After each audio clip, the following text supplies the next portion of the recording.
Mummy जी, चाय ले लीजिए। अरे कलमुही, तेरे हाथों से तो चाय पीते हुए भी डर लगता है, कहीं इससे तेरा रंग मुझ पर ना चढ़ जाए। अगर इन्हें इतनी ही शर्म होती तो मेरे इतने हैंडसम भाई को इस तरह फंसाती नहीं। बानी और शिवम की लव मैरिज हुई है। बानी के ससुराल में उसकी ननद और सास हैं, जिन्हें अपने गोरे रंग पर बहुत गुरूर होता है, जिस वजह से वो बानी को सिर्फ उसके सांवले रंग की वजह से नापसंद करती है और हमेशा उसे ताने सुनाती रहती हैं। बानी उनकी सभी जली कटी बातें सुनकर चुपचाप वहां से चली जाती है। तुम माँ और छोटी को कुछ बोलती क्यों नहीं?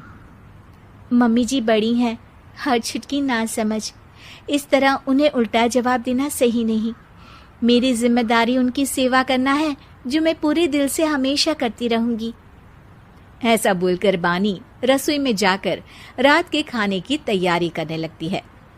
रात को खाना खाते हुए बानी की सास उसे कहती है, कल मैंने अपनी फ्रेंड्स के साथ किटी पार्टी रखी है, समय से सारा खाना बना देना और अपना मनहूस चेहरा लेकर ज्यादा उनके सामने मत आना, समझी?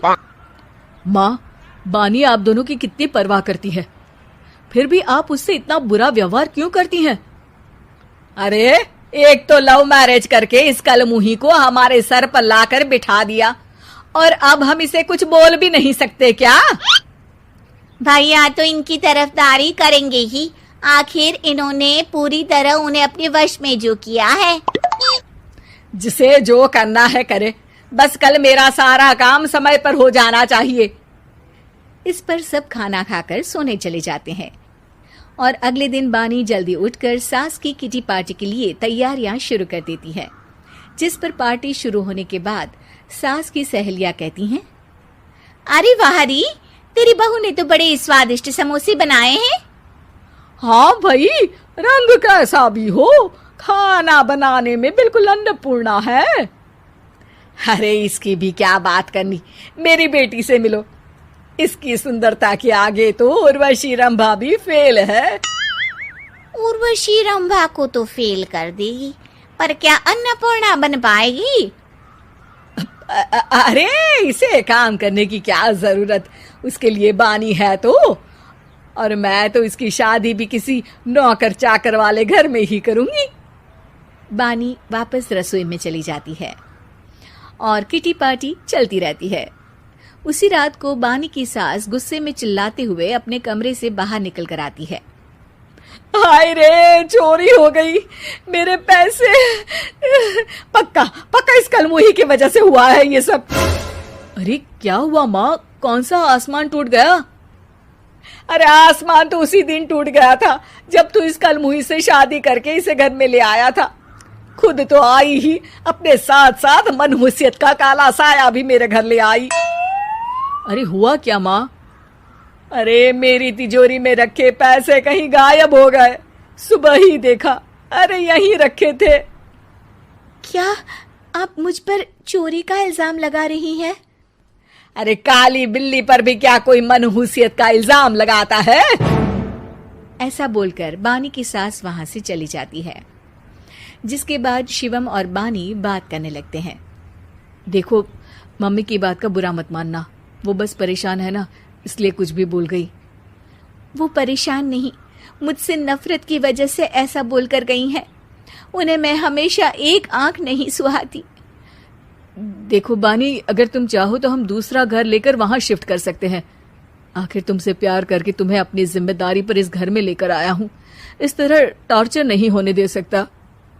अगर आप साथ हैं तो मुझे किसी चीज की टेंशन नहीं, और आखिर वो हमारी बुजुर्ग हैं, हम उन्हें और छुटकी को इस तरह अकेले छोड़कर कैसे जा सकते हैं? इसके बाद बानी भी अपने कमरे में चली जाती है और अब हर रोज उसकी सास की तिजोरी से पैसे गायब होने लगते हैं। इसी तरह कुछ समय बीत जाता है और वो हर बार हर चीज का इल्जाम बानी पर लगाती है, पर बानी कभी कुछ भी नहीं बोलती। कलमुही नास पीटी, बहू को घर की लक्ष्मी बोलते हैं, ये तो पनौती बनकर आई है, पनौती। एक रात बानी की सास को आधी रात में प्यास लगती है, तो वो पानी पीने रसोई की तरफ जाती है। तभी उसे अपनी बेटी के कमरे में कुछ आवाज सुनाई देती है। हाँ हाँ, मैंने मम्मी की तिजोरी से हर रोज थोड़े थोड़े पैसे निकाल कर हम दोनों के लायक खूब पैसे इकट्ठे कर लिए हैं।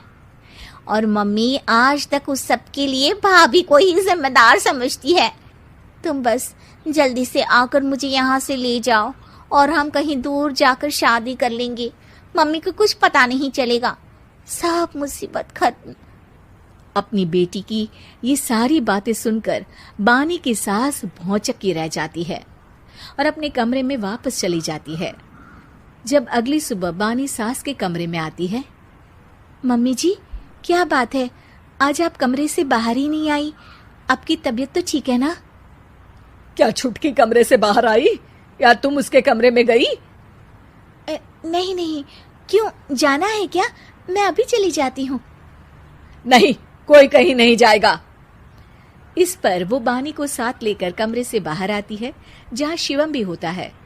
वहां उसकी सास बोलती है, छुटकी मेरी तिजोरी के सारे पैसे लेकर अपनी माँ के बारे में कोई ख्याल करे बिना किसी लड़के के साथ घर छोड़कर चली गई।